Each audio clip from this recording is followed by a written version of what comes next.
ગીતાને ગમ નહીં પણ તમને ગીતામાં સમજણ પડે તરત આ તો બધા મારા ગુરુ જે છે જે સમજાવી દીધું. મારે 4 વેદવાની વાંચવાની કાં હમ બ્રહ્મસિંહ મને બનાવી દીધો, અહીંયા મૂકી દીધો. બસ આમાંથી મળશે. નામ लिया तो सब लिया सब शासन का भेद, बिना नामे नर कह गया फटफट चारों वेद, नामे पातक छूटिया नामे नासे रोग, नाम संभोग कोई नहीं जप तप तीर्थ व्रत ने એવું. તો જગત તો બધું આ કરે છે, જપમાન તીર્થમાન વર્તમાન એમાં જ લાગ્યા પડે છે રાત દિવસ, અને કાંઈ કોઈને કાંઈ મળતું નથી. થાકી જાય થોડી મળતું નથી. મળે એ ઉત્તર નથી, જ્યાં મળે ને અહીંયા મળે છે. બસ અહીંયા મળે છે. કોટિક નામ સંસારમાં તેથી મુક્તિ ન હોય, આદિનામ ગુપ્ત હે જાણે ભીલા કોઈ. તો આપણને અગમભેદ હતો ને એ આદિનામ છે, ગુપ્ત છે. એ ગુરુ જ મહારાજની ગુરુગામ ઊંચી સર્વેથી ઊંચી, ખોલ્યા 10માના તાળા મારા દાદા ગુરુ કીધું છે.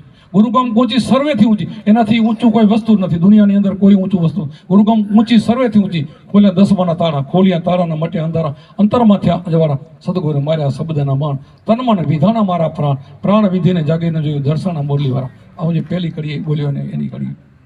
સદગુરુ માર્યા શબ્દના ઝટકા, કામ ક્રોધ ના કર્યા કટકા. આ કામ ને ક્રોધ તો એનાથી જાય, પછી જાય, એ છોડાવવા ન પડે, એ તો ભજનથી જાય. હા, છોડાવવું શું પડે?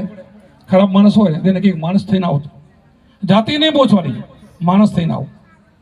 કે ચોરી ચિનારી દારૂ જુગાર મટના છોડીને તો આવો, એ મુદ્દા છોડાવવો પડે. એ મુદ્દા ન છોડો તો આપણને ઉપાધિમાં નાખે, એમને ડાયરેક્ટ ના લેવાય.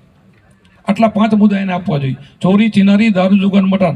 પછી સદગુરુ શબ્દનો ઝટકો મારે ને, કામ ક્રોધ લોભ ભી તો બધા અવાલિયા ભીલના જેસલ જડેજા નીકળીને ગયા. એમ તમારા મારા ના નીકળી જાય?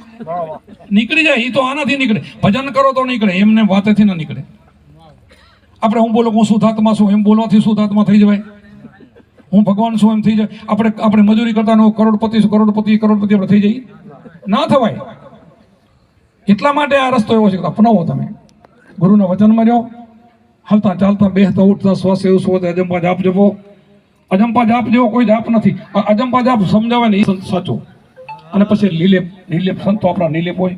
સંત કેવા હોય આપણે તમે બધા જાણો છો. સરોવર તરોવર સંત જન ચોથા વર્ષે મેઘ, ચારો દરિયા પરમાર્થ કાઢ દે. શું કીધું? પરમાર્થી. બીજાના માટે પોતાના માટે નહીં. પોતાના માટે કાંઈ પણ કરે ને સ્વાર્થી કહેવાય. પરમાર્થીની ઉપમા ત્યારે જ અપાય. સરોવર તરોવર સંત જન ચોથા વર્ષે મેઘ, ચારો દરિયા પરમાર્થ કાઢ દે. હવે બધા તમે આ તો જાણો છો, અમારે આમાં સમજાવવું ન પડે કે તરોવર ઝાડ નીચે બધા બેસે, પાપી પૂંછડી કોઈને ના પડે. મેઘ પણ બધે વર્ષે ખારામાં મીઠામાં. એવી રીતે તરોવર નીચે ઝાડ નીચે બધા બેસે. એમ સંત એવો નિલેપ હોય, એને આશરે આવે ને તો આપણને વાલિયા ભીલ જેવાને તારી દેશે કે નહીં? ને તારે માણસ થઈને આવે તો સોનાનું પાત્ર બનીને આવે. સિંહણનું દૂધ એ સોનાના પાત્રમાં ઠેરે. આ શબ્દ એવી વસ્તુ છે, અને શબ્દને ઓળખી જાય તો ધીરે ધીરે આપણે ઈંડારમાંથી જો ભમરી બનતી હોય એવું આપણે ઉદાહરણ મૂકતા હોઈએ છીએ. એ તો જીવડું છે ને. માટીનું ઘર બનાવીને એને નખ મારીને એમાં એમ પૂરીને એમાં ગુંજન કરે તો એમાં થોડા દિવસમાં એમાંથી પછી ખુલે તો ભમરી બની જાય. તો એનું ચિંતન કરતાં એ બને. તો આપણે ચિંતન કરી દેવા ન બની તો આપણે ચિંતન કેમ નથી કરી શકતા? આપણે વિચાર કરી લેવો જોઈએ કે મારા ચિંતનમાં શું ખામી છે. મારા ગુરુમાં છે તો મને આ બધું આપ્યું છે, સરસ આપ્યું છે. ઉપદેશ આપે ને બધી કોઈ કંજુસાઈ ન કરે.